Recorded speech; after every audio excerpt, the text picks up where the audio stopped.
네, 7월 17일 월요일 말씀 산책 시간에 오신 여러분들 주님 이름으로 진심으로 환영하고 또 축복합니다. 오늘 하나님께서 우리에게 허락하신 말씀은 사도행전 11장 19절에서 30절 말씀입니다. 사도행전 11장 19절에서 30절 말씀입니다. 제가 대신해서 공독해 올리겠습니다. 그때 스데반의 일로 일어난 환란으로 말미암아 흩어진 자들이 베니게와 구브로와 안디옥까지 이르러 유대인에게만 말씀을 전하는데, 중에 구브로와 구레네 몇 사람이 안디옥에 이르러 헬라인에게도 말하여 주 예수를 전파하니, 주의 손이 그들과 함께 하심에 수많은 사람들이 믿고 주께 돌아오더라.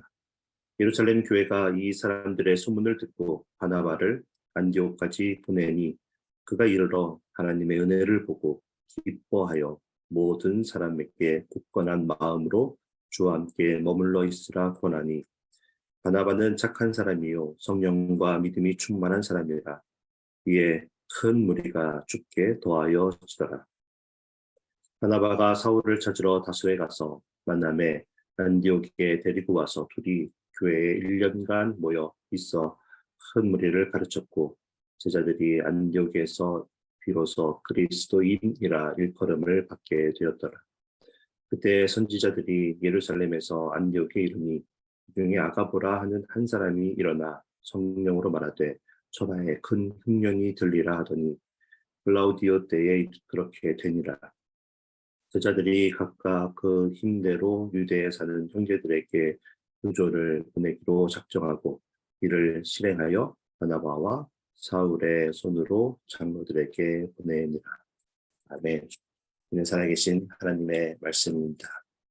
사도행전 11장에서는 정말 큰 변화가 일어나고 큰 일이 일어나게 됩니다. 큰 전환점이 일어났죠.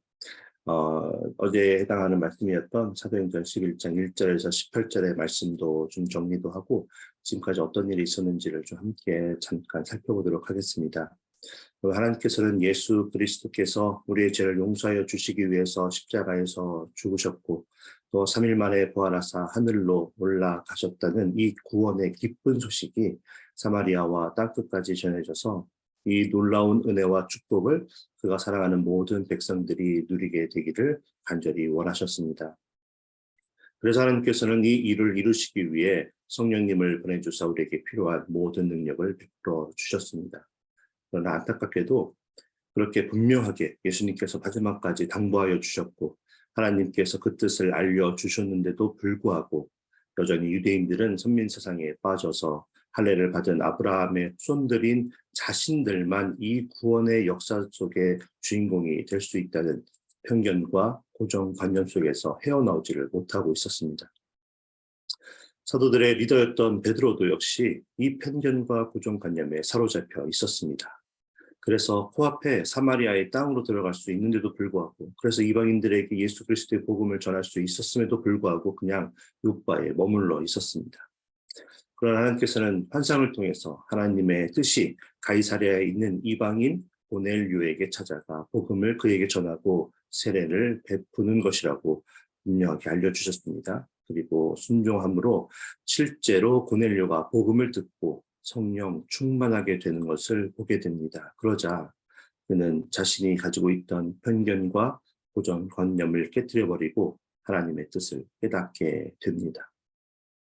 그래서 이제 오늘의 본문, 어제 해당하는 말씀 보면 사도행전 11장 1절에서 18절을 보면 예루살렘에서는 여전히 그들의 편견 속에서 무할례자인 고넬료의 집에 들어가 그 복음을 전했던 베드로를 비난하고 있는 사람들이 있었는데, 그들을 향해서 이제 베드로가 돌아와서 이방인이었던 고넬료의 집에서 일어났던 모든 일들을 차례대로 잘 설명해 준 이후에 11장 17절에서 이렇게 고백을 하고 있습니다.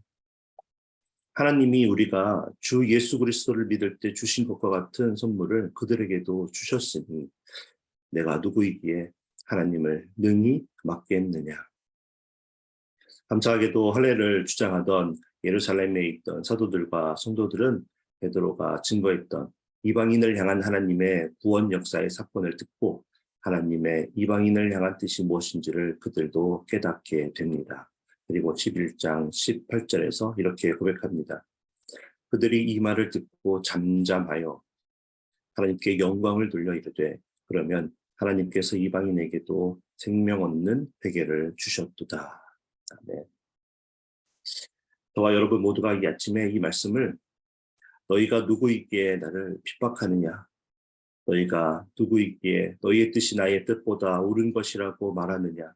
너희가 누구이기에 너희 뜻을 마치 나의 뜻인 것처럼 다른 사람에게 말하고 그들을 비난하고 있느냐라고 들을 수 있게 되기를 소원합니다.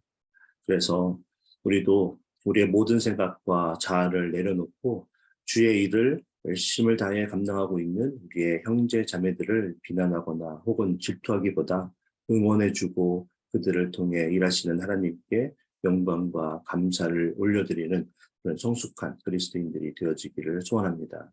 그리고 더 나아가서 우리도 하나님의 뜻을 이루며 하나님을 기쁘게 해드리는 오직 하나님께만 영광을 올려드리는 축복된 인생을 살아갈 수 있게 되길 예수님의 이름으로 축복합니다.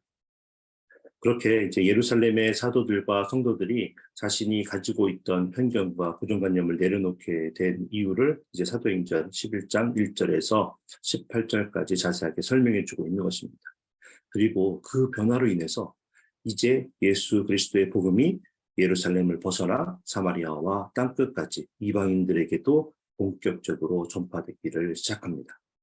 그러나 오늘 말씀은 뜬금없이 과거에 스데반 집사가 순교를 당했던 이야기를 다시 꺼내면서 이것이 하나님의 크신 놀라운 섭리 가운데 이미 계획되어 있었고 이루어지고 있었음을 강조하며 말해주고 있습니다. 오늘 보면 19절에서 21절을 제가 천천히 다시 읽어보겠습니다.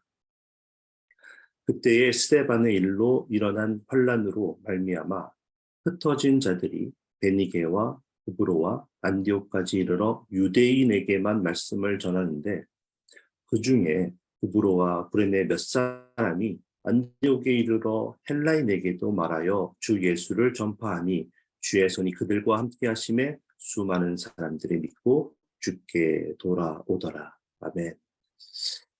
하나님께서는 안디옥 교회를 세우시기 위해서 이제 오래전부터 이렇게 치밀하게 계획하고 준비하고 계셨다라는 것입니다. 여러분 이게 좀 보이십니까? 사도행전 17장과 8장에서 소개되었던 스데반 집사의 순교 사건으로 인해서 많은 그리스도인들이 뿔뿔이 흩어지게 되었습니다. 그래서 북쪽으로 올라간 그런 그리스도인들이 있었다는 것이죠. 그 중에 대부분은 그곳에서도 유대인들에게만 말씀을 전하였습니다. 하지만 그 중에 몇몇은 안디옥에서 헬라인에게도 예수 그리스도의 복음을 전파하게 된 것입니다. 그런데 놀랍게도 수많은 헬라인들이 이 진리의 말씀을 믿고 주께 돌아오는 역사가 이루어지게 된 것입니다. 그렇게 이방 지역에서 처음으로 유대인들보다 이방인 그리스도인들이 수가 더 많은 최초의 이방인 교회인 안디옥 교회가 세워지게 된 것입니다. 그런데 문제는 교회가 세워지기 위해서는 사도가 파견을 오고 그래서 그의 가르침과 섬김으로 교회가 좀 더 굳건하게 건강하게 그렇게 세워져야 했습니다. 지금 사도들이 어디에 있었습니까? 그리고 어디로부터 파견이 되어져 와야 했습니까? 맞습니다. 예루살렘에서 이 일을 해 주어야만 했습니다. 그런데 스데반 집사가 순교를 한 직후에는 이런 일이 일어날 수가 없었다는 것입니다. 왜냐하면 그들이 이방인들에게 복음을 전할 마음이 전혀 없었기 때문이었죠. 그래서 하나님께서는 사도 중에 리더였던 베드로가 이방인 고넬료에게 어떻게 하나님께서 역사하셨는지를 체험하게 하셨고 그것을 예루살렘에 돌아와서 잘 설명해 주므로 예루살렘의 성도와 사도들이 이방인에게 마음을 열게 된 것이고 그렇기 때문에 바나바를 이제 안디옥으로 파견을 보낼 수 있었다는 것입니다. 모든 것이 하나님의 섭리 가운데 계속해서 이루어지고 있었던 것이죠. 그 내용이 22절에 보니까 예루살렘 교회가 이 사람들의 소문을 듣고 이제 바나바를 안디옥까지 보내니라고 표현하고 있습니다. 그런데 여러분도 아시겠지만 바나바는 12사도 중에 한 사람이 아니었습니다. 그런데 예루살렘이 바나바를 안디옥에게 파송을 했던 것입니다. 그 이유가 있었죠.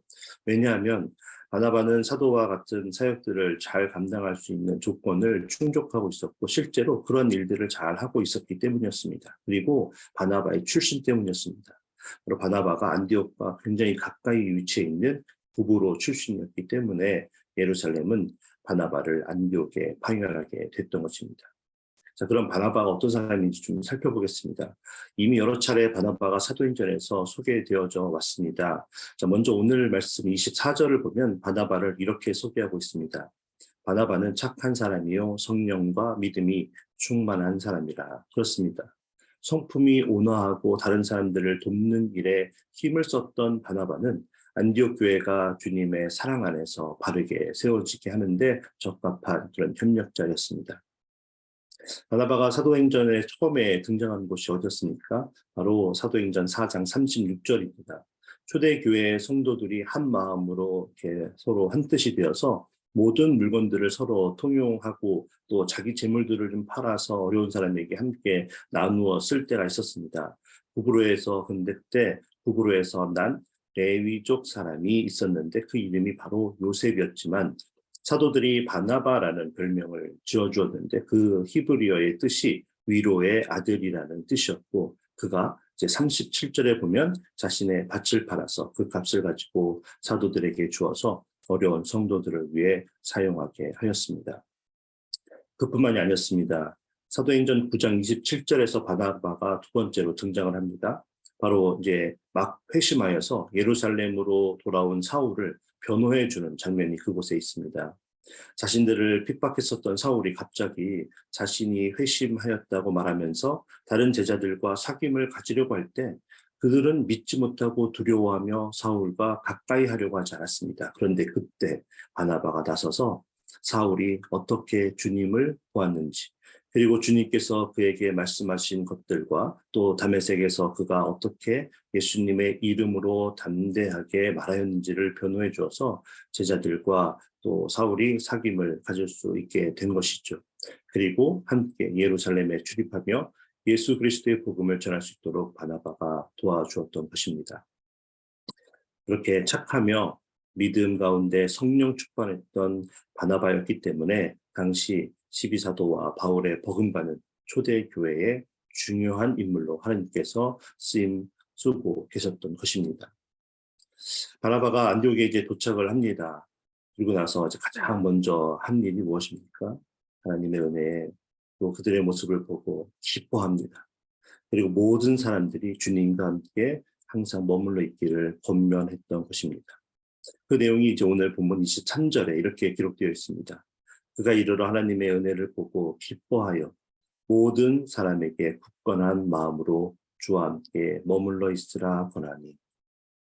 그리고 나서 24절에서 그렇게 착한 사람이요 성령과 믿음이 충만한 사람 바나바가 이렇게 기쁨 가운데 이방인 그리스도인들을 세워주는 일을 했기 때문에 어떤 일이 일어납니까? 바로 큰 무리가 죽게 더하여졌다고 말씀해 주고 있습니다. 큰 부흥이 일어나게 된 것이죠. 그러다 보니 바나바가 훌륭한 사도와 같은 그런 사역자였지만 이제 감당하기가 어려워지게 됩니다. 그런데 하나님께서는 바나바가 혼자서 그 모든 사역을 감당하기가 버거울 것도 이미 알고 계셨다라는 것입니다. 하나님께서 어떻게 준비하고 계셨습니까? 25절에 보면 바나바가 이제 사울을 찾으러 다소에 가게 됩니다. 지금 사울이 다소에 왜 머물고 있습니까? 바로 예루살렘에서 사울이 바나바의 도움으로서 이제 도움을 받아서 사도들과 함께 예수 그리스도의 복음을 전하였지만 사울을 끝내 받아들이지 못한 사람들에 의해서 결국 쫓겨나게 되었습니다. 그런데 그때 그가 머물고 있었던 곳이 바로 안디옥과 매우 가까이 위치에 있는 그의 고향 다소에 있었다라는 것입니다. 그런데 바나바가 다소에서 조용히 지내고 있던 사울을 생각을 해낸 것이죠. 그런데 이게 왜 놀라운 일인가 하면 지금 시간이 벌써 10여 년이 지난 그런 때였기 때문이었습니다. 그렇게 사울이 생각났던 바나바는 사울의 고향 다소에 찾아가서 사울을 안디옥으로 데려왔고 그와 함께 하나님의 말씀을 가르치기 시작합니다. 그리고 비로소 안디옥에 있던 사람들은 그 말씀을 잘 배워서 그리스도인이라 칭함을 받는 그런 놀라운 그런 사역을 바나바가 사울과 함께 동역을 하게 됩니다. 그 내용이 오늘 본문 25절과 26절에 소개되어 있습니다. 바나바가 사울을 찾으러 다소에 가서 만남에 안디옥에 데리고 와서 둘이 교회에 1년간 모여 있어 큰 무리를 가르쳤고 제자들이 안디옥에서 비로소 그리스도인이라 일컬음을 받게 되었더라. 자, 여러분, 이제는 하나님께서 이방인을 향해 어떤 마음을 가지고 계셨고 그 사랑하는 마음을 전하기 위해서 어떻게 준비하고 일하셨는지가 이제 보이십니까? 여기에서 오늘 말씀을 전하고 들은 우리 모두가 반드시 기억해야 할 두 가지가 있겠습니다. 그 첫 번째는 이 모든 일의 시작과 끝이 하나님의 말씀이었다라는 것입니다. 하나님의 말씀을 듣고 믿게 되었고 하나님의 말씀을 배워 하나님에 대해 바르게 알므로 그리스도인이라 칭함을 받게 된 것입니다. 안디옥 교회가 말씀으로 태동하기 시작했고 말씀 위에서 굳게 선과 같이 우리 AKPC와 이 땅에 있는 모든 주님의 몸된 교회들이 하나님의 말씀 위에 굳게 굳건하게 세워지길 간절히 소원합니다. 그리고 성령님의 임재하심으로 교회가 된 우리 모든 개인들도 하나님의 말씀으로 무장이 되어지고 말씀에 의해 또 말씀을 위해 살아가는 우리 말씀을 듣는 우리 모두가 되어지길 예수님의 이름으로 축복합니다. 두 번째 기억해야 할 것은 이 모든 일에 우리의 이름과 자랑은 감추어져야 한다는 것입니다. 여러분 11장 1절에서 18절까지 베드로가 고넬료의 집에서 있었던 일들을 예루살렘의 성도들에게 전하는 그러한 오늘의 본문을 꼭 시간을 내서 읽고 묵상해 보시기 바랍니다. 그리고 하나님의 자녀인 우리들이 모습에도 이 베드로가 놀랍도록 변화가 되어진 그 모습이 있는지를 점검해 보시기를 바랍니다.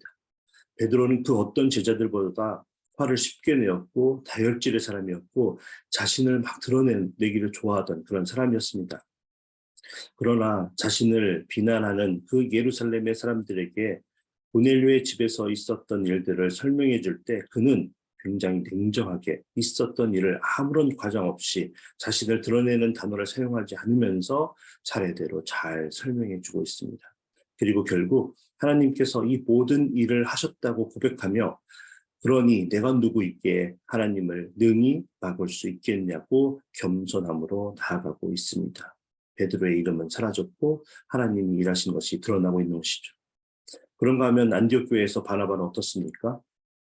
자신이 파견을 당하고 열심을 다하다 보니 그 수가 감당할 수 없을 정도로 늘어나게 되었는데 그의 결단은 그 모든 공로를 자신에게 돌리지 않습니다. 안디옥의 성도들이 하나님의 말씀을 더욱더 잘 배워서 신앙의 깊이를 더해 가든 말든 신경을 쓰지 않고 그 숫자의 성장에만 집중하며 교만해지지 않습니다. 오히려 자신보다 하나님의 말씀을 잘 가르치는 사역에 더 적합하고 잘 할 수 있을 거라고 믿었던 사울을 그가 찾아가서 데려오는 결단을 하게 됩니다.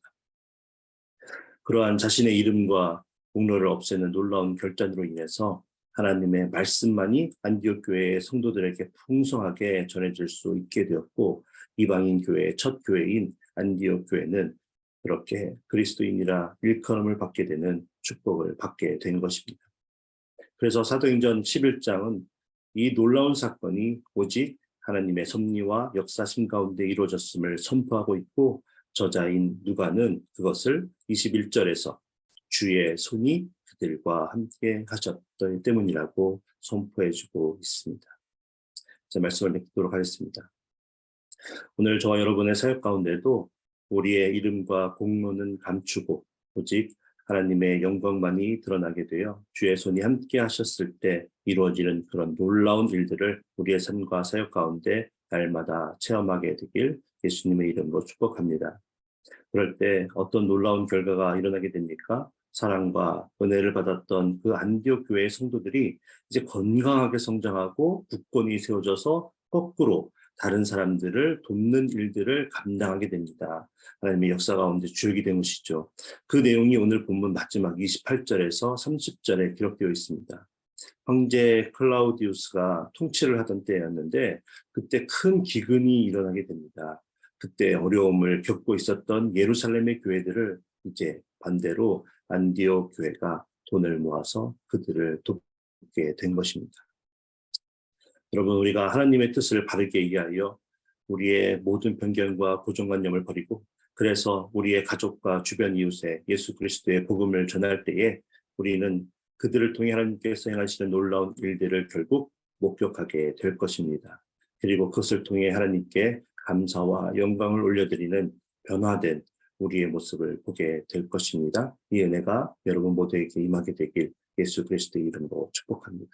우리 함께 기도하겠습니다.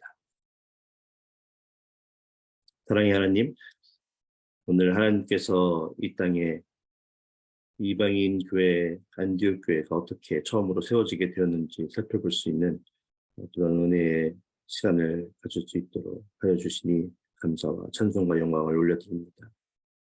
우리도 아직까지 가지고 있는 편견과 고정관념을 버리게 하시고, 그래서 모든 가족들과 이웃에 예수 그리스도의 복음을 전하는 그런 복된 삶을 살 수 있도록 주님 도와주시옵소서. 그렇게 하나님의 말씀만을 전하게 하시고 그들이 하나님의 말씀으로 무장하여 그 신앙을 잘 키워갈 수 있도록 돕는 우리 모두가 되게 하여 주시옵소서. 그리고 그 놀라운 은혜의 현장에서 우리의 공로와 노력이 아닌 오직 하나님의 이름만이 높임을 받게 되고 우리는 낮아지게 만들어 줄 수 있도록 주님 우리에게 겸손함을 겸비하게 하여 주시옵소서. 오늘도 함께하여 주실 줄 믿고 예수 그리스도의 이름으로 감사하며 기도하옵나이다. 아멘. 오늘 함께 기도로 나가겠습니다. 이 말씀을 생각하며 우리가 우리의 사역 가운데 우리를 드러내고자 하는 일들이 있는지, 우리가 말씀만을 전하기 위해서 노력하고 있는지, 그리고 우리가 그렇게 모든 편견과 또 우리의 고정관념을 버리고 차별 없이 누구에게나 다 이 예수 그리스도의 복음을 힘써 전하고 있는지 우리가 살펴보며 하나님께 그러한 삶을 살 수 있게 달라고 우리 기도로 간구하기를 원합니다. 계속해서 드림키즈 서머 캠프가 이번 주에 두 번째 주를 맞이합니다. 우리 봉사하는 선생님들과 봉사자들 그리고 참여하는 모든 아이들을 위해서 우리 기도해 주시기 바랍니다. 특별히 이번 주 금요일에는 우리 아이들이 물놀이를 하러 간다고 합니다. 그곳에서 아무런 사고 없이 안전사고 없이 잘 즐거운 시간을 보내고 돌아올 수 있도록 여러분 계속해서 기도해 주시기 바랍니다. 이번 달은 남아공의 강명원 이준 선교사님을 위해서 우리 함께 기도하기를 원하고 우리 성도님들 중에 수술을 앞두고 있는 또 치유하고 있는 또 입원해 있는 우리 아이들이 있는데 그들을 위해서 우리 함께 기도해 주시고요. 빠른 치유가 될 수 있도록 기도해 주시고 또 삶의 아주 무거운 어려운 일들로 인해서 힘들어하고 있는 우리 성도님들을 위해서 우리 함께 합심하여 기도함으로 또 세상으로 나아가도록 하겠습니다. 기도하겠습니다.